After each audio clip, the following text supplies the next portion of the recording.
Then, bah! Hello guys, ngayon na guys ay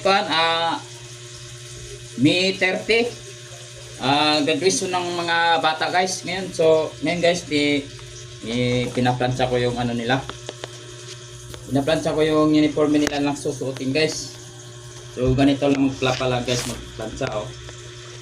Tapos pag may mga hindi kayang ano yun ng plansya kaya sa yung lukot-lukot. Lagyan natin ng kwan. Lagyan natin ng tubig.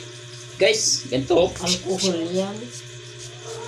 Para plain na plain siya, smooth ba? Yan.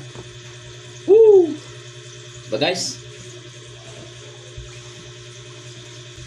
Tapos, yung baliktad rin naman natin guys. Tali, pag ganyan, Pag ganyan pala guys, oh. Yan. hila mo dyan sa banda dyan, manghihila yung cord.